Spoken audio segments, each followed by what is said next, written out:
Gemini, Sun, Moon, Rising, Venus. This is your reading for the month of April 1 to 15, 2025. Let's take a look at your overall energy. Okay, you have the Seven of Swords in upright position. Um, I see that there are hidden agendas. Okay, hidden agenda with those person around you. Maybe in your relationship, in your co-workmates, friends, or family. I think you need to take care of yourself, take care of your finances, because there are people that uh, medyo, ano, uh, parang nagpaplano ng maybe pabagsakin kayo, ganun, or against sa inyo. Maybe you are a leader type, pero yung ibang tao parang hindi gusto yung energy niyo, hindi gusto yung mga paraan ninyo. I also feel that you or the person you are with, wala masyadong trust sa isa't isa.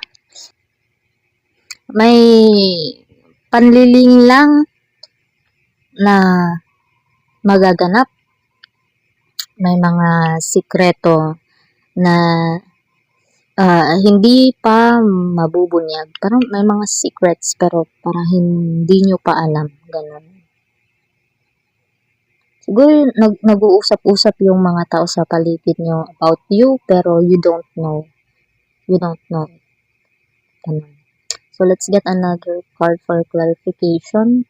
Okay, you have the Death card in upright position. You're going to transform yourself, leaving this toxic situation, toxic energy.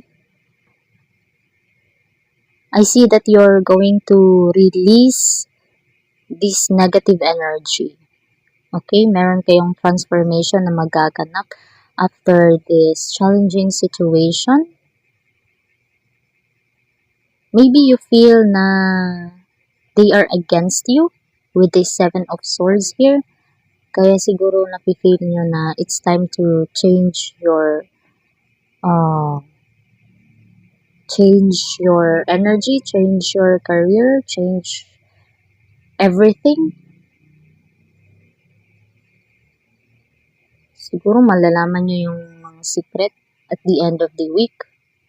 Kasi dito pa lang sa Seven of Swords, parang may mga sekreto na hindi pa siya mabubunyag agad-agaran. Pero with this Death card at the end of April 15, maybe there are hints na malalaman nyo.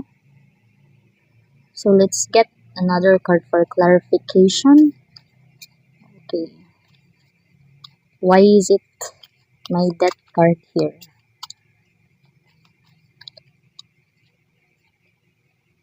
Seven of Wands. Okay. Okay, I see someone who is very strong. You are protecting your own leadership. Kaya siguro may magaganap na pagtitipon. Parang i-overthrown ka nila, ganun. Pero you are standing your ground.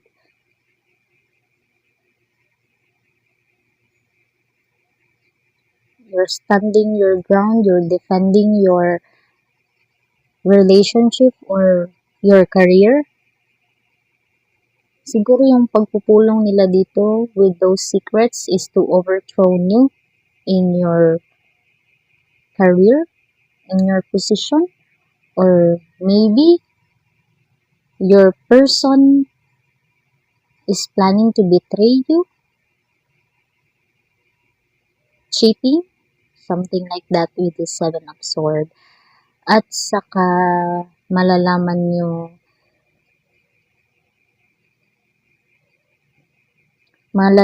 siya eventually. Parang ganun.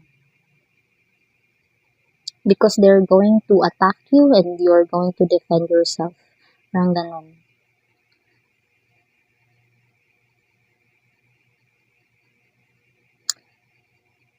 You are defending yourself. Standing your ground. But at the end of the day, you're going to let go of this relationship. You're going to let go of this job that is very negative,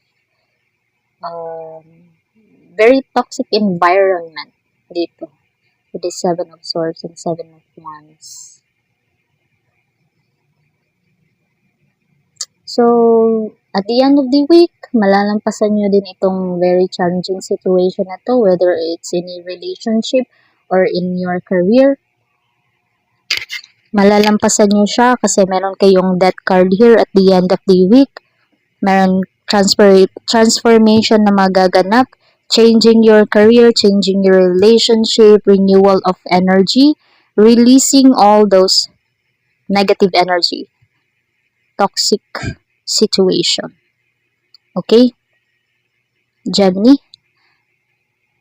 So, let's get a Mystic Force Oracle cards. Angel, what's your guidance for Gemini this coming April 1 to 15, 2025? Raise the bar. Okay. When you set higher standards for the people and situation in your life, you create space for new levels of joy and abundance. Raise above old patterns. Okay? Raise the bar daw. Gemini, okay, you have to set a higher standards for those people. Kasi nanggaling kayo sa very toxic situation, toxic relationship, or co-workmates. Parang ganon. Dito, may mga secrets, may mga overthrown na pag-uusap, and they are against you. So, kaya ang sabi dito ng baraha, set a higher standard for the people and situation in your life. And create a space for new levels of joy and abundance, raise above old patterns. So, kailangan nyo talaga pakawalan itong toxic energy, toxic people, release this negative energy para meron tayong positive energy na papasok para makamit nyo na yung joy and abundance in your life. So don't worry, Gemini, there's going a transformation at the end of the week. Maybe the first week would be very challenging because of this situation. But don't worry, you're going to overcome it. And the universe is guiding you to create space. Kaya nga, meron kayong heart of releasing, letting go of something para may bagong papasok na energy and opportunity in your life. Okay, that's your reading, Gemini. Take what's resonate and leave the rest that are not. Follow, like, comment, share, and subscribe.